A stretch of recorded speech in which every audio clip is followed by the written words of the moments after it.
Now back to Outdoors with Larry Ray on ESPN 790. Brought to you proudly by the Tennessee Wildlife Resource Agency, Gaston's White River Resort, and Barton Power Sports. Hey, good Saturday morning. Welcome back to Outdoors with Larry Ray. Roll into our 14th year on this Labor Day weekend, which would normally be open mic Saturday.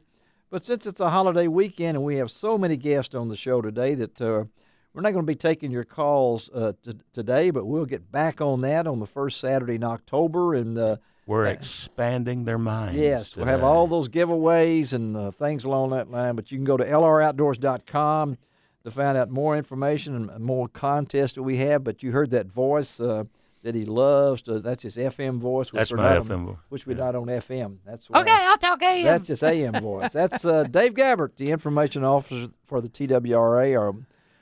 We know him as the Minister of Propaganda for Region 1 in the TWRA. And, of course, on the other side of the room is Gene Smith. Folks. Gene Smith, the hunter education guru. He has taught at least 5 or 6 people how to be safe. Seven people. 7 people. And, of course, Greg Rightliff is the glue that holds the show together as he eats Greg and his loaded finger. I'm telling you. The way he points it to us. No, he's eating tougher sausage than biscuits. Gorilla Glue. Yeah. All right. Let's talk right now. We got a company that's right in our backyard, so to speak, that I've known about for a long time and personal friends with a lot of the folks down there. And we're talking about Drake Waterfowl and Olive Branch. And we're going to try to hook up with the good folks down there, particularly during the waterfowl season as we get rolling into it, which is just around the corner. We're going to talk this morning with Clay White.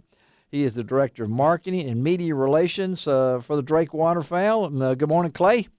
Good morning, guys. Thanks thanks for being with us. And you've been around the company, you say, for 8 years and grew up in West Point, Mississippi. Tell our listeners a little bit about Drake and its history. I think our folks would like to know a little bit about it. Sure, absolutely. Well, Drake Waterfowl started as a company in 2002 and has been based kind of in your backyard, as you said, in Olive Branch, Mississippi, its entire existence. The company was started by Tate Wood and Bobby Wyndham Jr. I believe you had Tate on a couple of weeks ago. I've known Tate since he was a young man. So yes, sir. Yeah. Well, they were both from Greenwood, Mississippi, and were friends basically since elementary school and grew up playing high school, hunting and fishing together. And just around the time they graduated college and both got professional careers started, they parted ways a little bit and wound up together back in the outdoor industry for a brief moment and parted ways again and just got to talking and said, this is really where our passion is in the outdoor industry. We think we've got enough good ideas and business sense and experience to make it happen. So they did. They formed Drake Waterfowl and again in 2002 and just phenomenal growth year over year, and I joined them in 2007, and I've been here about 8 years and seen some really great changes and seen the company grow, and just I think what's made it successful is just some of the new ideas that they brought to the table even from day one back in 2002. Well, I know, and we're talking to Clay White, Director of Marketing and Media Relations for our good friends Drake Waterfowl down in Olive Branch, Mississippi, and I think you guys have exceeded expectations, Clay. I mean, this has been, I think it's solidified by your recent partnership with Ducks Unlimited. I mean, that shows the clout you guys have now. Yeah, we were really glad to partner with those guys. Obviously, they are leaders in conservation and, again, another local company based in Memphis. And we've worked with them on a grassroots level for many years and on kind of one-off corporate projects here and there. But this year, when we became a proud partner, that just kind of took it to the next level for us. Well, talk about, I know Dave Gabbert sitting right here loves to duck hunt. I love to duck hunt, too, if I got on the proper clothes and everything. I can remember my first duck hunt was not with the, we can go back. You guys have really taken that apparel line now. Tell our listeners a little bit about the advancement in that. Now, we're in the season right now where everything needs to be lightweight and everything like that, and you guys have that, but you also have the other part of it that that's pretty cool what you've developed over the years. Yeah, I think that's really what made Drake It is, yeah. take hold with waterfowl hunters. Is it was the first apparel brand that had features designed specifically for duck hunting. A place to keep your calls so they're not bouncing around on your lanyard, and a place to keep those expensive steel shotgun shells so they don't dump out in the water when you bend over to pick up a duck or something. So that's what really set Drake apart. And then, as you mentioned, the different weights of clothing. Back when I was, 18, 19 years old, duck hunting right around after high school and college, the only clothing options that I had was like a heavy parka, and then those old waffle long johns and maybe a sweatshirt or a flannel shirt or something. Oh, man. You're talking there about... There weren't many options. Yeah. You ought to guess what options I had when I was growing up. I'm 72, man. I didn't have any options. I wore 3 pairs of pants. Right. I thought you had buckskins on. Buckskins? No, I did not have buckskins. That was earlier. That was earlier. But go ahead. No, that's Drake kind of came in with clothing specific for the early season. Really lightweight stuff, and not just a basic cotton T-shirt either. Clothing that had features to it, clothing that was still waterproof and breathable, because any waterfowl situation, whether it's right now in September or later on in December, you're around water. Obviously, you're going to get wet. Your dog's going to hop out and shake off on you. So you need protection from the elements. And Drake was one of the first to give lightweight clothing that actually had some function and features to it. Then they did the same thing with the mid-season clothing. We call it MST, mid-season technology. It's for those in-between times. It's still waterproof and breathable, but it's not insulated. It's fleece-lined. So that way you're still warm for those 40 to 50 degree days, but you're not wearing that heavy parka just quite yet. And we're coming into the I can't wait either. I don't know why. The older I get, the more I can't wait. Because I don't know how long I'm going to be around. But I want to be. I'm not even going to touch that. Don't even touch that. I'm not even going in that direction. Don't even go into that. But I want to be warm. What do you got for 2015, 2016 waterfowl? Anything new out there, Clay, that we need to look for in the Drake brand?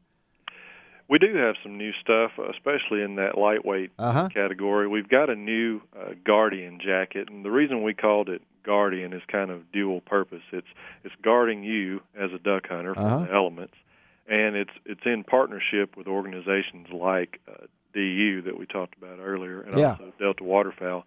A portion of the sales from those Guardian series items is going to go back to conservation through Delta Waterfowl. So what kind of, aside from that message, what makes those jackets special is we used a really unique 3-layer waterproof fabric, similar to what we would use in a breathable wader. Yeah. So, if it's good enough for our breathable waders, it's definitely going to keep you dry in a coat form. Really light, really breathable, and it's just, it's kind of the new top end of what we offer in the way of a waterproof jacket. Wow. Well, I know. I want to know who come up with the logo. Yeah, I can't believe that. I'm getting ready to say that. I am serious. That's scary. I've been waiting, too. That's a great logo. Because to tell you the truth, the first time I seen some Drake apparel, I seen that logo, I said, what's the Arabic symbol on the Well, Clay can explain that to us. Tell us about the logo, Clay.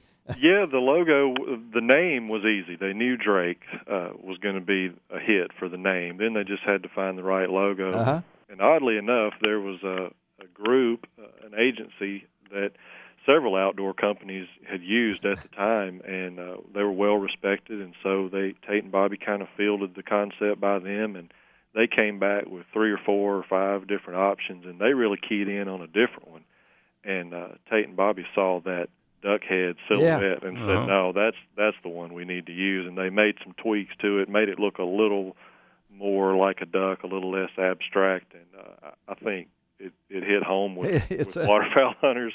Yeah, absolutely. It's a home run. I mean, there's another, well, I'll just say the Browning symbol is really well known. And I think you guys... you nailed it. It's just there. Yeah. It's you, and I see it on trucks, and I see it on... SUVs, and I've seen it in pink and green and all. All sorts of stuff, and that's really part of the marketing part. And I know that's what Clay does But I tell you what, Clay, thank you for being with us this morning. Clay White, Sure. Director of Marketing and Media Relations for our good friends Drake Waterfowl down in Olive Branch. And we're going to stay in touch, Clay, anytime. Great. Like to get once a month, maybe a show visitor, one of your pro staff or somebody along that line. We don't want to wear Tate out because he only knows 3 or 4 words. We don't want to get him going. He's pretty busy right now. But thank you again for taking time on this Saturday morning. Tell everybody hello for us, and we'll stay in touch on Outdoors with Larry Ray, okay? Sounds great. Thanks, Larry. All right, buddy. Have a great Labor Day weekend, okay? Y'all too. All right, Clay White. Yeah. I'm really scary. Yeah, I'm scary, buddy. When I was thinking the same thing about, I look over and you do this. I was getting goosebumps. I said, "Well, this is great minds work together." Yeah, we're psychotic. We got ESPN. Psychotic. Or STP. ESP. ESP.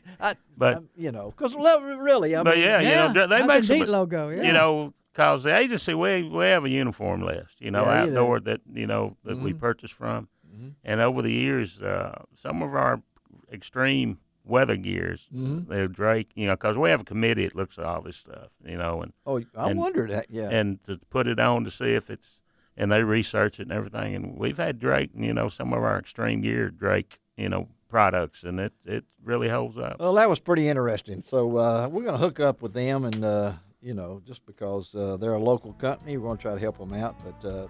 That's really scary when I'm thinking of the logo when you're thinking of the logo. There's no telling what Gene was thinking about. I was thinking the same thing. Oh, that's really scary. I was thinking maybe the rooster's going to crow. No, there he goes. All right, let's take a break on Outdoors with Larry Ray, and we're going to talk alligator. Oh, yeah. Whoa, there is an alligator, Mississippi. Chomp. Do you know there's an alligator, Mississippi? Yeah. There is. I just wonder if this next guest is from there. He ought to go down and get his picture made.